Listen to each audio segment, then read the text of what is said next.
Hello there, you gesticulating band of baboons. That's right, I'm talking to you, Absolvers. I see you running around combat trials, spamming jabs, avoid move, and thinking it will somehow help you win the stamina game, and well, no shit, it's not going to. It's so fucking hilariously cute. You look like an ape throwing a 2 days old turd at a wall and calling it art. You gotta stop that and get some help. I'm the help. Hi. My name is Eldrid the Pretender, and I'm here to teach you what you're doing wrong and why. Well, your knowledge of basics is just terrible. But on basics are the key tools you need to train in order to perform somewhat well in combat. We'll get to that later. First, this video will be the first in a series of guides that are going to cover basics to advanced stuff. I'll be mainly using Desperado's top-down guide to understanding deck building and Absolver as source material. And by that I mean that sometimes I will most likely be literally reading it to you, as well as showing you some clips I recorded to show you examples. This whole bunch of video is going to explain to you frame data, special properties, powers, combat styles, text from basic text to advanced text, and lastly, a summary of all this to explain deck building and how it affects everything in the gameplay. So first off, we have frame data. So if you go in the deck editor, you go on an attack and you press details. That's the bread and butter of any deck building tool. You've got the frame data. So let's start with a glossary of some sort. Before that, I want to make a very important point. Understanding what frame data is and how it affects deck building is extremely important. Attacks have clear properties, as you can see on the screen. They all are described in frames also, like startup, advantage on hit, advantage on guard, everything is described in frames. Alright. So what are frames? Frames are a measurement of time. The game gives the amount of frames calculated at 30 frames per second. I know it's different from most fighting games where usually the frame data is given at 60 FPS, but in this game it's 30 FPS. Deal with it. So each frame takes 1/30th of a second, that's 33.3 milliseconds. And frames listed in this guide will also follow this calculation, as does the game's listed frame data. Startup is how many frames pass before the attack hits the opponent. When you do an attack, as you can see on the moving outline on the stamina bar, startup is shown on the left of the arrows, and the arrows are when it hits the opponent. The frame advantage and stun, also known as advantage on hit, advantage on guard, or shortened to hit stun and block stun. It tells you for how many frames someone is stunned before they can act. Frame advantage can be longer than startups, which can lead to locking someone in place and getting a free hit in, while they are either stuck in the block stun or the hit stun.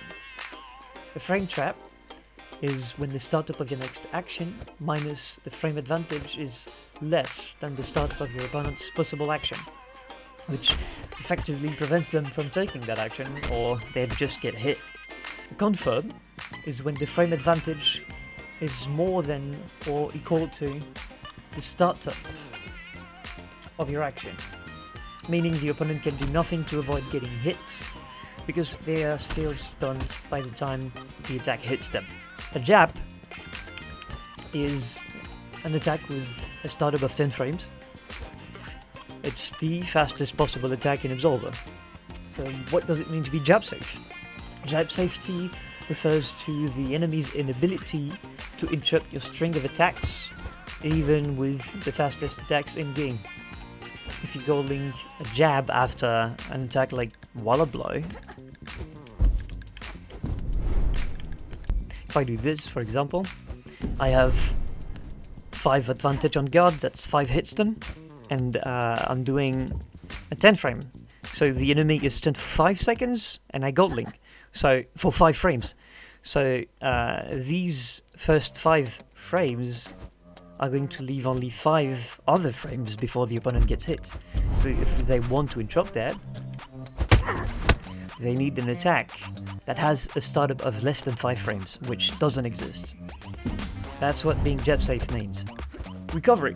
Recovery is the time after using an action where you cannot move nor immediately execute another action because your character is returning to neutral position.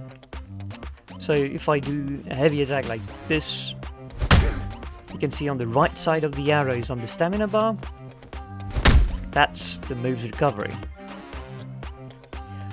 Goldlinking is when you input an attack with a specific timing after the previous attack to skip, bypass the recovery frames of that previous attack.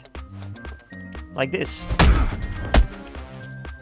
The timing is indicated by a gold flash on your character, some arrows around the stamina bar as shown here, and a sound cue if you execute it correctly.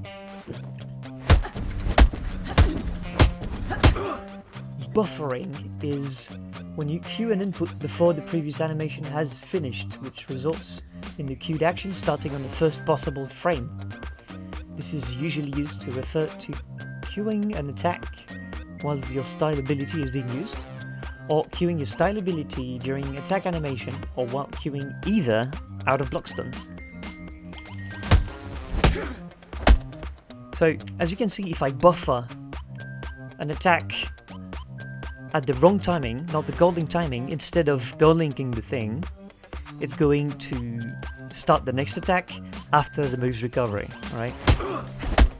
But if I, let's say, do my style and right after using the style button, I'm doing an attack, it's gonna queue the attack inputs and do it right after. And a thing most people don't know, you can actually Goldlink into your style, right? Look at that. See? I just skipped the recovery frames to go into my absorb. That is extremely useful. And lastly, breakpoints. Very important. A breakpoint or a bottleneck, you can also see it mentioned as a hole, is when any attack within a sequence and the alternate attack associated with it can both be dealt with using the same input, usually with the same or similar timing. For example, if here I have Junk Rain, and here I have, let's say, Crouching Elbow. It's startup 12, startup 12. That's a speed breakpoint. They have the same speed, which also means since they are fast, they have little impact on guards, so the enemy can just block it, they don't need to deal with it. But if they want to, let's say they are Windfall, Fadgin or Stagger, they can also avoid it on the side because both attacks are thrusts. Alright? That's a breakpoint. To be clearer on what sequence attack associated with an alternative attack is, if I'm in top right, the 2 attacks I have available are Junk Rain and Sidekick in this deck, alright? This is top right sequence, this is top right alternative. But if I do Junk Rain, now I'm in bottom right, no matter what I do. So, what are the next attacks available? Well, underneath kick, and since I'm in bottom right, the alternative will be Guts Punch.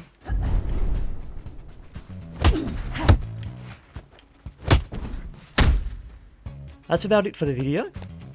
I hope you learned something, and if you didn't, that's cool. If you have anything to add that could actually be relevant to frame data, please make sure to do that in the comments. I'm sure it will help someone out. See you guys in the next one. Have a good day.